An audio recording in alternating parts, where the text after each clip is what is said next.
Welcome to Patra's Happy Place.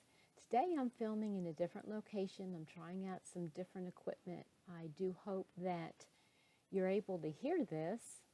I'm doing the playback and I can only hear it out of one microphone or one speaker, but then again I'm using an oddball thing. Anyway, so in the comment section below, if this is not working, please tell me, give me some idea of whether or not this location, this setup is as good, not as good, okay, whatever. Okay, so my name is Petra. Welcome again. Today is going to be hopefully the beginnings of my Monday podcast.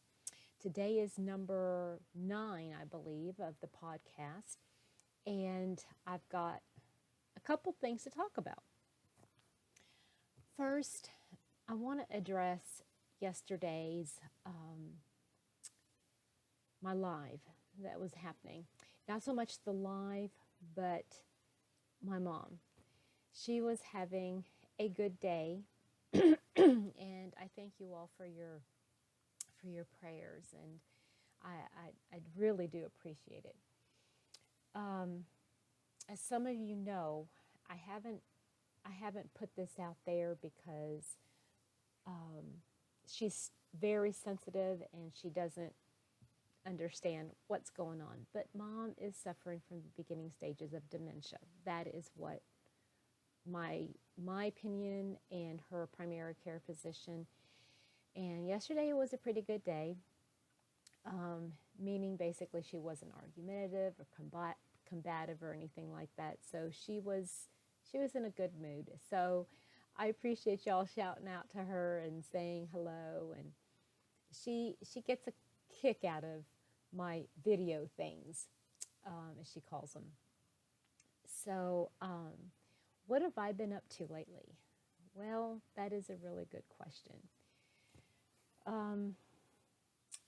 In addition to helping Mom out, I do work full time, and I've been trying to come up with some understanding of where my channel is going and what it is I want to accomplish. Ooh, okay, already see a little flub.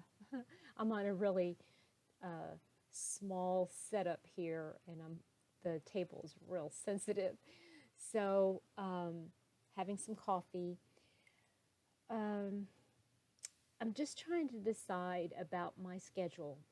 You know, it's one thing to put a schedule together and say, okay, I'm going to do this on Monday and Tuesday, and have a schedule set. But actually going through with it and finding the time to film and that kind of thing has proven in the first week, a week and a half, that it's a little bit tricky sometimes. So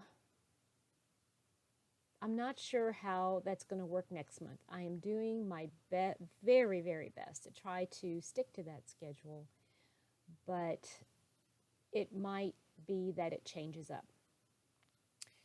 I like what I have set up. I like the topics that I have. But again, now if this works, if this setup works, it means that it frees me up to do things on my own schedule, which would be amazing. Let me know in the comment section below. It looks like there's some like lag in my in the speech and my lips moving. So let me know. I've been trying to catch up with a lot of the other yarny YouTubers, and it's been a lot of fun. I've made some new friends this week, some of which I'll tell you about here after a while. And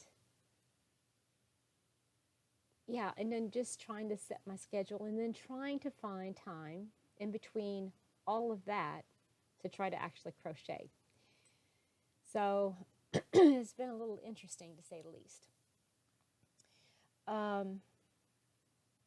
let me start off by showing you some of my finished objects, okay?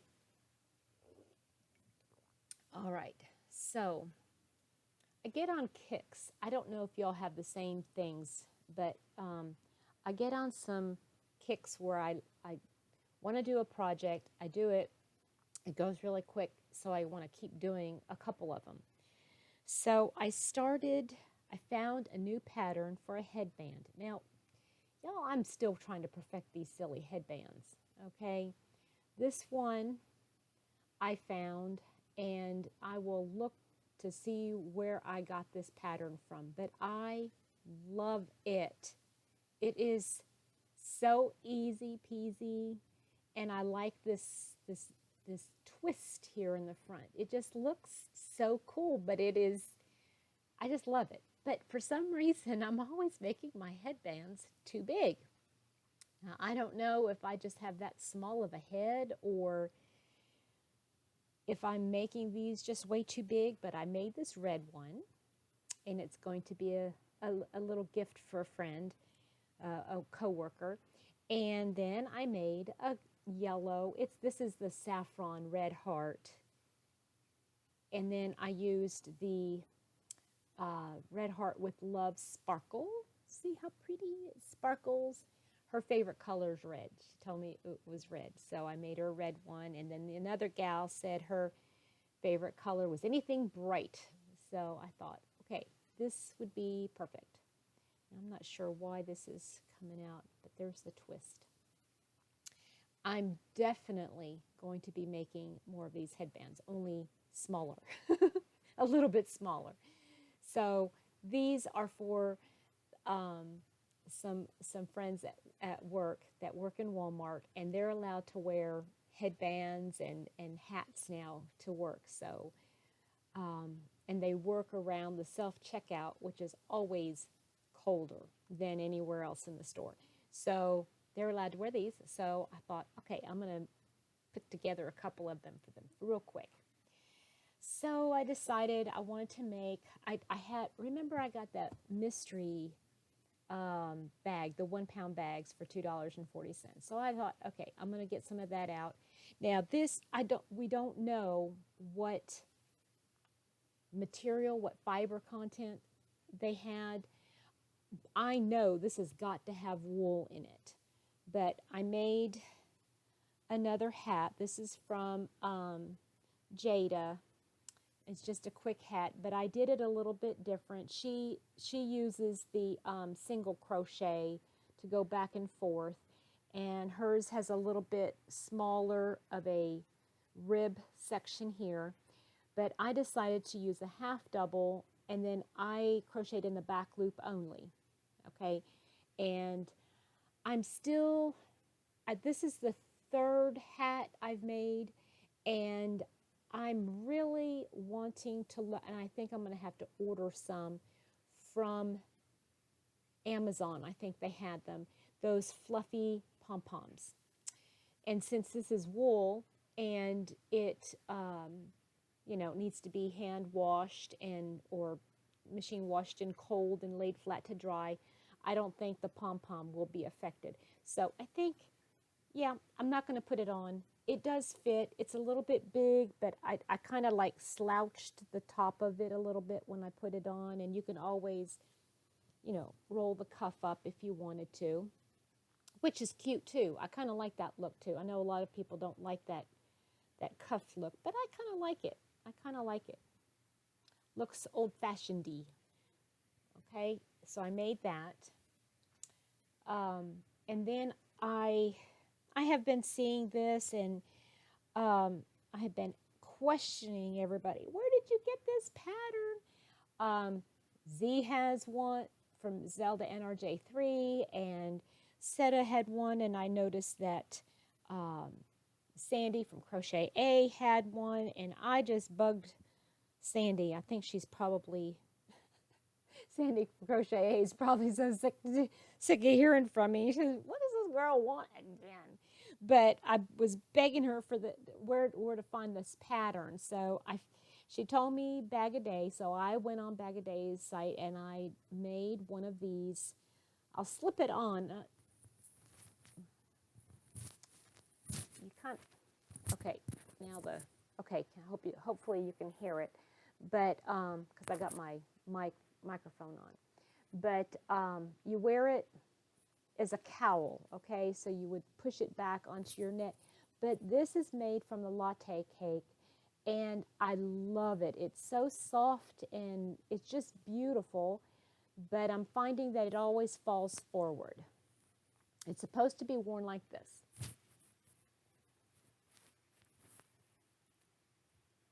And let me, okay, put the microphone out just a little bit. It's supposed to be worn like that, but every time I bend over, it just falls off. It falls forward.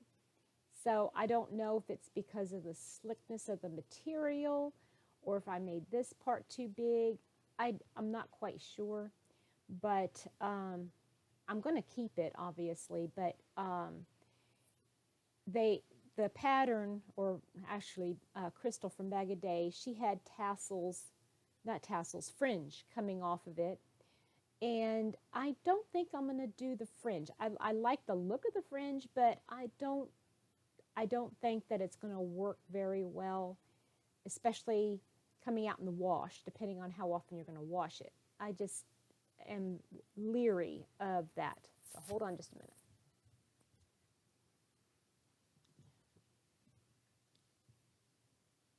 Okay.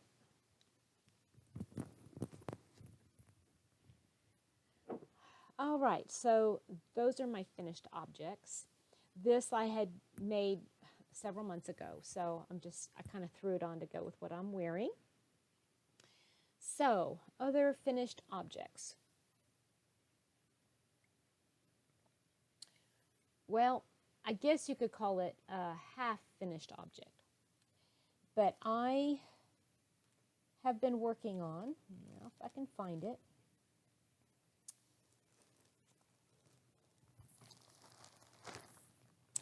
I've been working on those little pumpkin-shaped trees. Remember how I took the shape of the pumpkin? Well, I made another one, and I actually put two of these together. I sewed them together. It doesn't look real good right now, okay? But the one that I made turned out to be pretty much the same size as the second one. And I really had wanted, well, I don't know. I wanted to make it bigger, but obviously they're going to be growing and growing and growing, and the big one down here at the bottom. So I'm going to have to maybe save this and do something small. I don't know what I'm going to do with it yet, but yeah, it's going to be a tree. So I did stitch this together, so it's kind of finished, but it's not completely finished. So yeah, that's that. But I do have plenty more yarn to work with, so I'll work on that. And speaking of that, I found some other yarn to use to maybe make another one of those trees. Maybe I could do, instead of graduating shapes, maybe I'll do just one, like going around in circles, like an amigurumi, but instead of making it round, just making it larger and larger and larger and stuffing it. And I could even take maybe some yarn or something to cinch it. I'm not sure how I'm going to do it, but I had got this yarn from Ice Yarns in my Ice Yarns haul. Now it's showing up bluish teal, but it's actually green, bright green with sparkles. And I'm going to pair it with this green, which is a Karen Simply Soft. All right. So that's what I'm planning on doing there. So that's kind of like a project in the making. So, works in progress. After seeing this one done up, that cowl, and loving it so much, I wanted to make another one. And Sandy suggested I use maybe a different yarn. So I had this Impeccable Big Loops and Threads. Impeccable Big with all shades of brown, dark brown. I mean, it has every shade of brown in there. And I thought, oh, that would be a great cowl. Let me tell you, I hate this yarn. I honestly, I hate this even more than Red Heart Super Saver. It is the stiffest, harshest yarn out there. And I've gotten pretty far on it, okay? And I just started this last night, but I've gotten pretty far on it. I'm starting the ribbing, but I am not even going to try this on until after I've washed it and soaked it in some fabric softener. I mean, it is harsh. I mean, it's stiff. It will hardly even bend when it's awful. And I don't like working with it because my fingers hurt after a while. It gets all scratchy, you know? So, let's see, what else? I'm still working on my virus shawl. I'm not even going to bother showing it to you. It's a virus shawl. And I'm also, I've got all of the body of my Tammy Lethbridge sweater. I guess that's what everybody's calling it. But it's my crochet along that I'm using with Krista from Secret Yarnery, as opposed to Crystal from Bag a Day. I've got the body part made, and I need to work on the sleeves. And I'm not going to do the sleeves the way she's done them. I really would like to have more of a kimono sleeve, that it's just the same width all the way down, and possibly even coming more like a coming down to your wrist, not all the, well, like 3/4 length, but not, I don't want it cuffed. I'd like it just so that I can throw over my shoulders and possibly kind of, put my arms in and cuddle myself. I know that sounds kind of weird, but anyway, that's the way I want to make the sleeves. So I need to watch that part of the tutorial just to kind of make sure I understand how the sleeves would go, how she envisioned them. So that is that. Okay, other things I've been up to. I have put together a little book. Okay, now I found this book, and some of you might already have it. Some of you have seen it in Hobby Lobby. They have them on the end cap where they have the miscellaneous kinds of things. And all it is let me show you an empty page here. It's a record of all of your yarns. They have a place to put the brand, and then the kind of yarn in that brand, and then all of the specs of that yarn, okay, including the washing instructions. Now, it has a place to put, the color, but I'm not going to worry about the color because I might have the same yarn in different colors, and I don't want to confuse myself. The important part is, like, here they have the fiber content, the weight of the yarn, and the name brand and the kind of yarn it is, and then the washing instructions go down in here, and then any other notes. So instead of keeping all the ball bands, which I had been doing, I'd just been collecting them, I am going to put them all in this book, and somehow I'm going to, right now I've got it all in pencil, okay? Let me show you, see if you can